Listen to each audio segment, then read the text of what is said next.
NHL draft coming up very soon, I thought it was my turn to do a mock draft. My final mock draft. Top 15 picks. So, over the last week, I have been on a mission to scout every player as much as possible and give you guys the most accurate mock draft on YouTube. I've spent hours on this script, and editing was an even longer process. So before we begin, it would mean a lot to me if you like the video and subscribe. It takes a lot of work to make these videos, so if you could do me that favor, it would mean a lot. With that out of the way, let's get into it. Number 15, Toronto Maple Leafs. At 15, we have a Swedish prospect. Noel Gunler slides to the 15 spot to the Maple Leafs. Gunler is a great player with a strong forecheck and the ability to force turnovers out of nowhere. Gunler also has a wicked shot to go with it. He's a great prospect and will be an outstanding fit on the Leafs. Number 14, Yaroslav Askarov to the Oilers. Askarov is the best goalie prospect in this draft, and that we've seen for a couple of years now. He's caught the interest of teams inside the top 10, but I think it will be a gift to the Oilers at 4. The goalie of their future falls to them at the 14th spot. His potential is really high, and any team would be lucky to land him. I think due to the way goalies are developed now, with teams coming out of their rebuild in that range, aren't going to want a goalie who won't play in the NHL for 3 or more years. The Oilers have a chance to bring in a guy like Antti Raanta or Darcy Kemper, who will be good enough for a few years and then eventually pass the torch on to Askarov. Number 13, Dylan Holloway to the Carolina Hurricanes. The big, fast centerman will bring a new style of play to the Canes for the future. Holloway would be a great second-line center in Carolina, but he would definitely be an upgrade from Trocheck in a few years once Holloway is ready, of course. As a Canadiens fan, I did get an opportunity to watch Dylan Holloway a little bit during his season in Wisconsin, as he was teammates with Cole Caulfield. I would love to have Holloway on the Habs, but I don't see him falling to 16. Plus, they are already stacked at center. Holloway is an exciting player and a guy who will be a great fit for the Hurricanes' future. Number 12, Florida Panthers, who will select Seth Jarvis.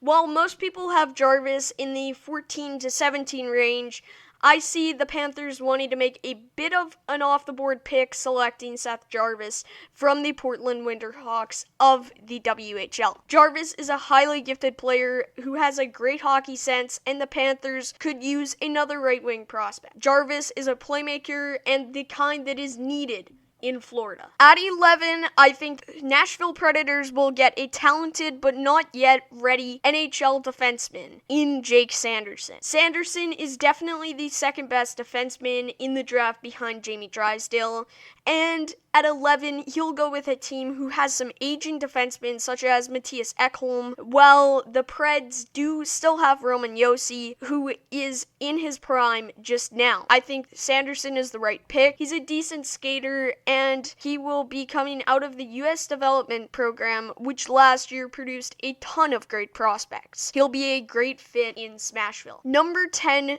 Jack Quinn to the Minnesota Wild. Number 10 to the Winnipeg Jets, Jack Quinn. Jack Quinn is arguably the best goal scorer in the draft, and the Jets could use a boost offensively. Now, their defense is something that needs some attention. I could see the Jets taking Sanderson here, but realistically, I think they go for Jack Quinn with the 10th overall selection. Number 9, now on to the Minnesota Wild, where they get an absolute gift at 9 with Cole Perfetti. While I'm not personally that high on Perfetti, I still think he's a great player. And on a team like the Wild, he's an amazing fit. He's great in type at making plays happen. He can get a shot off from close range and still beat the goalie up high. And on a team like the Wild, with now a great future already, Perfetti is just the icing on the cake. Number 8 to the Buffalo Sabres, I have Anton Lundell. I wanted to put Lundell higher, however, with the people ahead of him, I could realistically see him falling to the Buffalo Sabres. And what a gift it will be to get the Finnish stud. Lundell is so good with the puck and incredibly gifted with an amazing shot. For Buffalo, he would be a great fit even if they don't hold on to Jack Eichel. Number 7 to the New Jersey Devils, I have Alexander Holtz. Holtz is an amazing playmaker and the perfect fit for New Jersey. His shot is so fun to watch. He has one of the quickest releases in the draft. And him going onto a team like the Devils would be great. He's very good with the puck and decision making is one of his main strengths. He would be joining the company of Jack Hughes and Nico Hischier. And with the acquisition of Nolan Foote, the Devils prospect pool just keeps getting better and better. At number 6, I have Marco Rossi to the Anaheim Ducks. Rossi's ability to change the game is like no other outside the top 5. He's smart with the puck and incredibly consistent. He is a playmaker with the Ottawa 67s, and he showed that. Rossi would go into a system that would allow him to develop before coming up into that stacked prospect pool with the likes of Max Comtois and Trevor Seagrass. It's a great pick for the Ducks at 6, and it would be a gift to have Rossi fall out of the top 5. Now on to the top 5. I have the Ottawa Senators' first or second pick actually in the draft. Number 5, Jamie Drysdale. Drysdale is without a doubt the best defenseman in the draft, and he would be a great fit with the Senators, giving them a huge lift on the blue line and giving Thomas Chabot a decent partner. It's hard to say what Drysdale's ceiling is, but it's definitely going to be a top pair defenseman in Ottawa. Norris winner in the future, that's a discussion for another time. Now on to number 4, where I have the Detroit Red Wings selecting Lucas Raymond. For Raymond's age, he's got amazing talent. For me personally, he's my favorite player in this draft. His playmaking ability is absolutely amazing. The 18-year-old is extremely fun to watch, and on a team like Detroit, who is finally heading in the right direction, they would be crazy to pass on Lucas Raymond. If we look back on this draft in a few years, and Raymond is one of, if not the best player from the class, I would not be surprised. Now on to number 3, the Senators' first pick in the draft, where I think they will select Quinton Byfield. Byfield is a great player and the kind who can use his size to his advantage. Byfield is a guy who's unlike anyone the Sens have ever had. He's quick, but also big. He's not afraid to get into the corner and fight for the puck. He would be a great fit for Ottawa. I don't believe that Byfield is 100% ready. I think he will be in the same boat as last year's number 3 pick, Kirby Dach, where he starts the season in a different league. For Byfield, it would be the OHL, and will probably come up a couple months into the season. Now on to the final 2 selections. At number 2, I have the LA Kings selecting Tim Stuetzle. I think it's obvious that the Kings go with Stuetzle. Stuetzle's mental quickness, along with his hands, and a deadly shot is a huge reason I see him going second overall.